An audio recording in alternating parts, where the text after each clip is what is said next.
Hello there.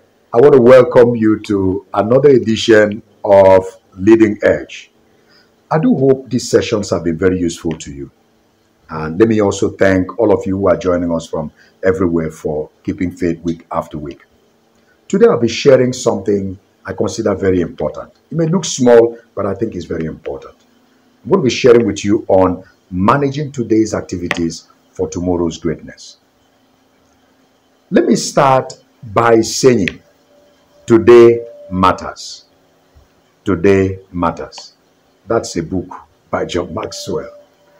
And I think that had a very great effect on me. That the activities of today add up to whatever outcomes I'm going to achieve tomorrow. And so the first thing I want to let you know is that routines create greatness or the absence of greatness. You cannot, do away with routines if you want to chase greatness. In fact, greatness is locked into your daily routines. So it's very simple. If you want to measure your life, just measure your routines. Just check the things you spend your time on a daily basis. Those are the things that give an indicator as to what your future will look like. I read this quote several years ago, and it made a lot of meaning to me.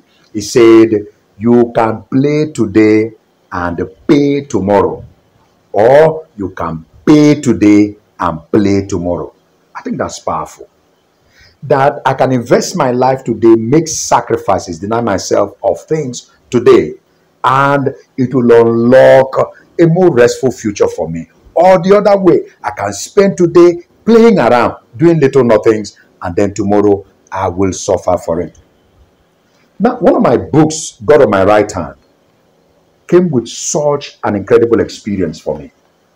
I wrote it within a 2-month period. But can I tell you this? When I came under the compulsion to write that book, and I was working in the financial industry and working in the city-state of Lagos, notorious for its traffic, I will close work every day, go home, rest a little. I'm not lying to you, my friends. Every day for 2 months straight, I wake up by 11, and work from 11 p.m. to 2 a.m. and I go to work the following day. I did that for a 2-month period, and that book came out. Today, it is blessing so many people all over the place. Again, you can pay today and play tomorrow. I want to say again, today matters. So, to create a great tomorrow, it comes by deliberately gathering and framing the materials of today. So you stand today, gather those materials, frame those materials, and be able to create a very powerful tomorrow. I'm going to be sharing with you 3 classes of activities that we engage in our lives on a daily basis. And in sharing this, you will now need to check what the proportion of your life you are spending in each of these activities. So there are 3 classes of activities. Every day we get involved in them, hopefully. One is called survival activities. The other is called recreational activities. And the third one is called empowering activities. Listen to me, friends. Survival activities include those things that you do on a daily basis to be able to keep body and soul together. We sleep, we eat, we clean ourselves, we go to work, and all such activities, we call them survival activities, because without them, your life cannot survive. You can't carry on, right? So those are the first class of activities we carry on a daily basis. Whether you like it or not, you would want to do that. You have to sleep, you have to eat, you have to clean up yourself, you have to go to work, you have to do other activities that are very natural that you must do to be able to keep going on with your life. The other is recreational.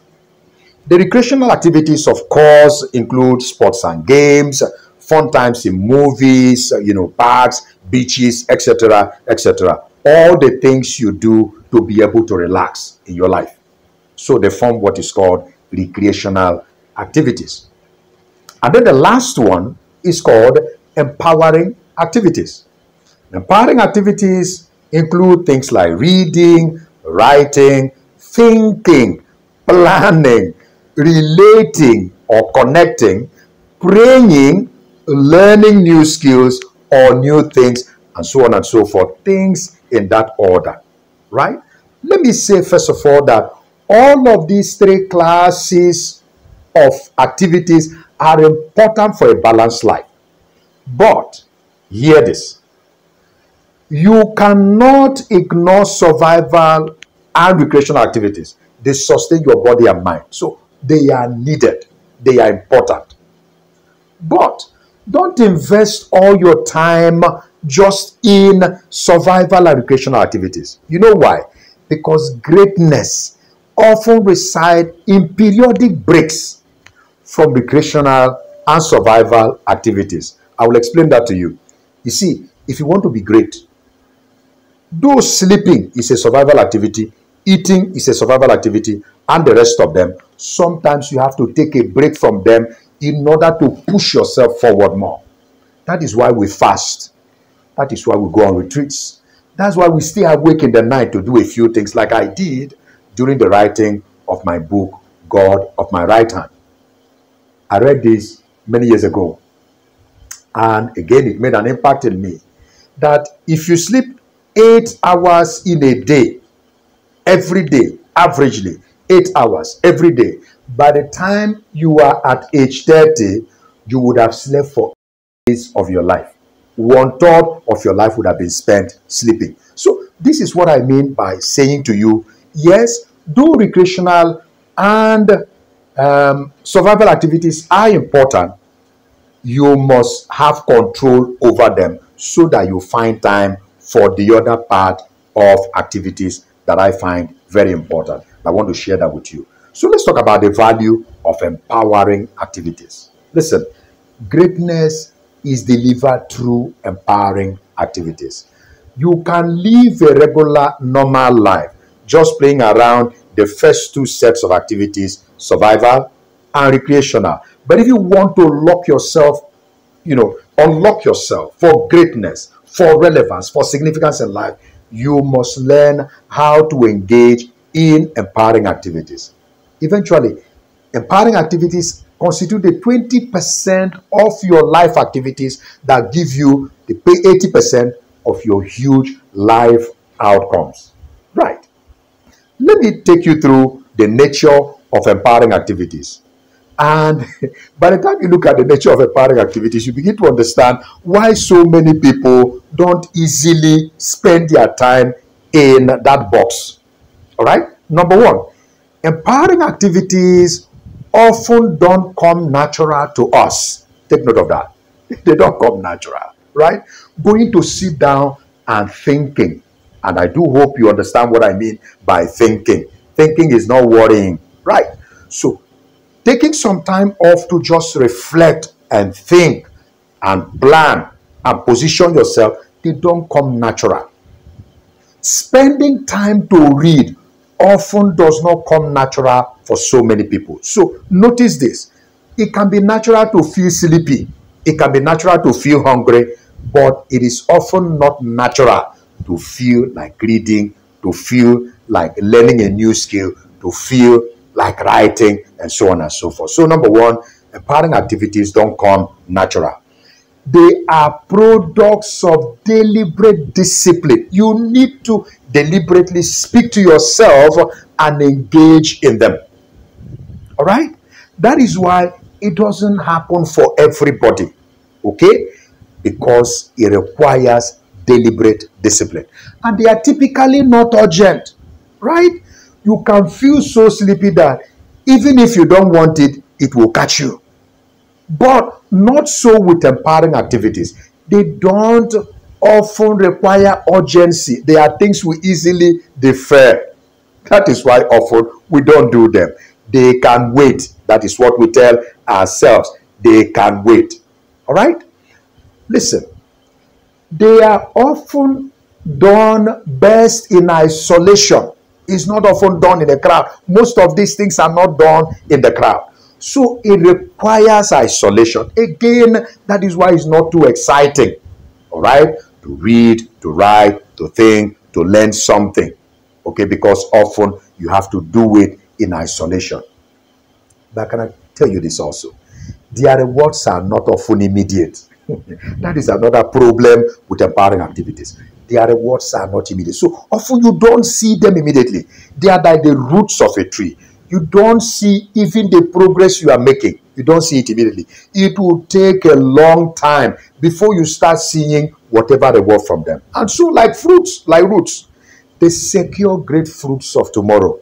But it starts with having that discipline of knowing that you may not see them immediately. Now, what's my point with all this?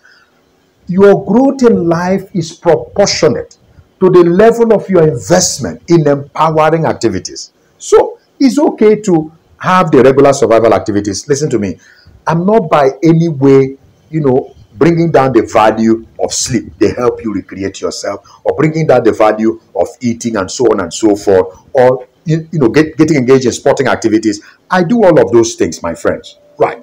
But I'm saying that if you want to blow your life up, you will require empowering activities to do that. Okay, so empowering activities are the things that help you unlock your greatness tomorrow. I'd like you to go back and start checking you on a daily basis the activities you perform. All of them fall within these three buckets.